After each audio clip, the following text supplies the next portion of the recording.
The first volley came out of the pines like a ripping canvas, and the mule teams bolted so hard the wagons lurched sideways on the frozen ruts. Men shouted to hold the line. Snowmelt dripped from the dark rock walls and steamed where it met the muzzles. The air smelled of wood smoke, powder, and wet leather. Somewhere down the twisting road, a bugle answered, thin as a needle. The Texans pushed forward along the Santa Fe Trail, confident and loud, and the Colorado men crouched behind boulders in the shadowed throat of Glorieta Pass, waiting for shapes to break through the trees so they could fire. 3 days earlier, in late March 1862, the Confederates had come west with big plans. Brigadier General Henry Hopkins Sibley had already taken Albuquerque and Santa Fe, posting his men in adobe courtyards and along dusty plazas. He wanted more than towns. He wanted Fort Union, the gateway to supplies, and beyond that, the road to the Colorado gold fields and the ports of California. If the South could hold this corridor, it would open a new map for the Confederacy, a string of depots and dollars far from the Mississippi. His officers sent Lieutenant Colonel William Scurry and Major Charles Pyron toward the mountains, with orders to force the pass and clear the way. The road climbed out of the Pecos country through thick timber, then narrowed between stone shoulders that could swallow a column if someone chose the ground well. Volunteers from Colorado Territory and New Mexico Territory had already chosen it. They were miners, clerks, teamsters, and farmers in Union blue, welded into regiments by a winter's worth of drilling. Colonel John P. Slough commanded over all. The fiery and ambitious Major John M. Chivington took a forward detachment. New Mexican scouts and militia under officers like Manuel Chavez knew every fold of the ridge, every arroyo that could hide a man. They told the Coloradans where to place skirmishers, where the snow lingered under the firs, where the road pinched tight near Pigeon's Ranch and Apache Canyon. On March 26th, the first testing clash flared in Apache Canyon. Confederates edged up the trail and found themselves snapped apart by an ambush among the rocks. The sudden fire scattered their advance, and in the confusion, Union troopers dragged off prisoners and wagons and then fell back toward Fort Union to consolidate. For 2 days, both columns probed along the timbered slopes, each trying to judge numbers from echoes and camp smoke. The weather wavered, sun through thin cloud, then a bite of mountain wind that cut through coats and set canteens rattling. At dawn on March 28th, Scurry decided to force it. He pushed east from Johnson's ranch toward the pass with Texans in loose order, stepping over old snow and ice patches, convinced the volunteers ahead would break once a hard line met them. Their reputation as miners and townsmen, not regulars, made him confident. Pyron's men took the lead. They hit Union pickets near Pigeon's Ranch, and the whole pass erupted. The Confederates surged with a rebel yell that bounced off the stone and rolled back like thunder. The first Union line bent, reformed, and bent again. Officers shouted to dress ranks and keep the fire steady. The smoke settled into bands across the road and drifted among the pines like fog. Chivington had moved a separate column into the hills on a different mission. Guided by Chavez and New Mexican scouts who knew the shortcuts and sheep paths, they worked off the road, scrambling along a ridge above the trail. The plan was simple and dangerous. While Scurry fixed the main Union force in a straight fight, Chivington's men would slip behind the Texans and look for what made an army live: its supplies. If they found the wagons, mules, and commissary at the ranch in the rear, they would take away the one thing that bravado could not replace. Midday, the clash at Pigeon's Ranch grew into a grinding match. Men fought around adobe walls and corrals. The Texans took ground, then lost it, then took it again.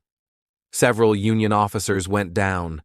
The Confederates pulled a piece of artillery forward and let it bark down the road, and the balls skipped among rails and churned the dirt in long scars.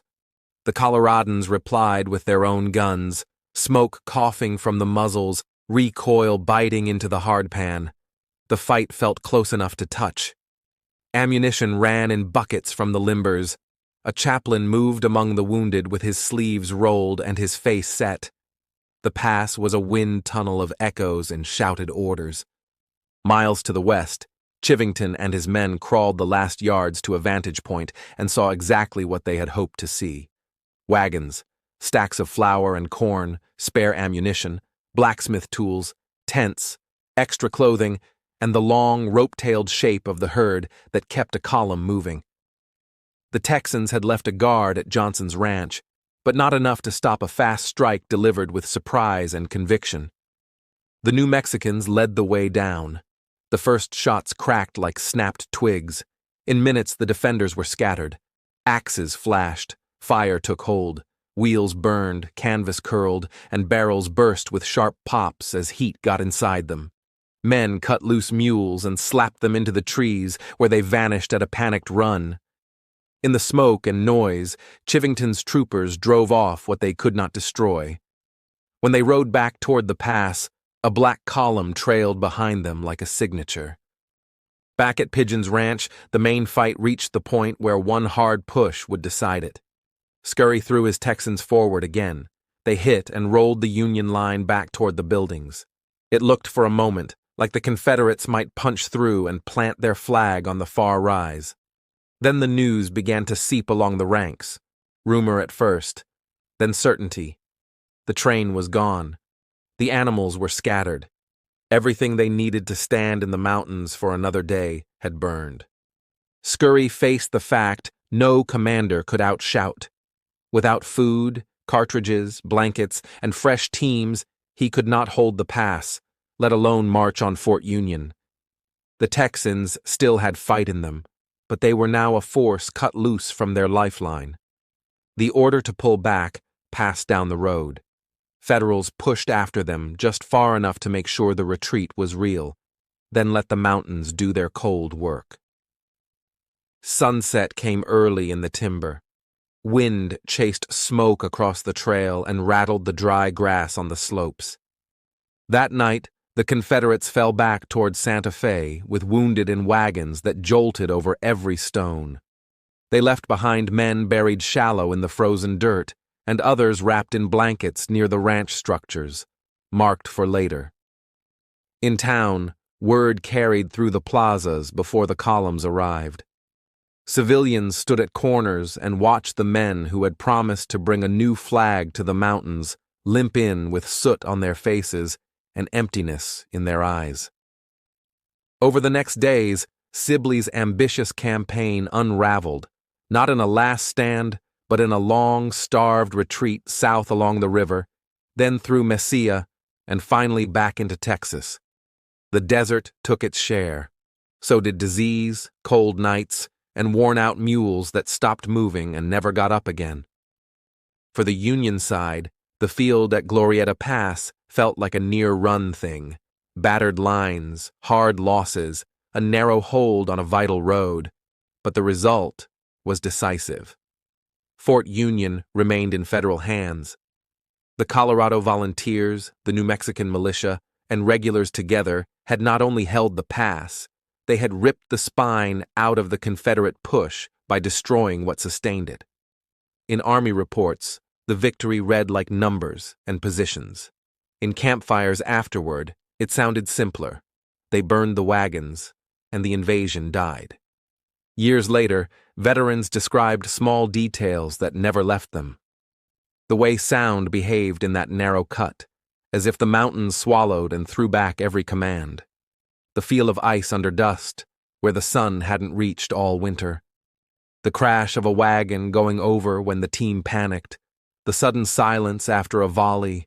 The smell of scorched corn and flour back at the ranch when Chivington's men finished their work. Some remembered the faces of the New Mexican scouts, calm and intent as they pointed out the goat paths that led to the rear. Others remembered Texans kneeling to fire with steady hands, even as their hopes thinned with each rumor about the train. By spring, the pass thawed and the trail ruts softened. Freight rolled again. The Santa Fe Trail kept its traffic of mail, soldiers, traders, and travelers. The war in the West continued in skirmishes and raids, but the grand Confederate plan to hold New Mexico and reach for Colorado was finished. Maps drawn in Richmond that winter never matched the ground in the Sangre de Cristo Mountains, where a few hundred men with the right guides and a box of matches decided more than a brigade's worth of courage could undo. Glorieta Pass would earn a nickname later, passed from storyteller to newspaper to textbook, the Gettysburg of the West. It wasn't the scale that earned it. It was the consequence. In that steep, pine-shadowed cut, a Western campaign tilted and slid backward, and with it the idea of a Confederate corridor to the Pacific. The ground still lies quiet today, rock, timber, wind in the needles, the old road running like a scar. If you stand there long enough, you can hear the rush of traffic on the modern highway and, under that, something fainter, the clatter of harness, the call of a bugle, a shouted order carried on cold air, and the crisp, dry sound of flame taking a wagon. Thank you for listening to Deserted Trails. Subscribe for more forgotten stories from the old frontier.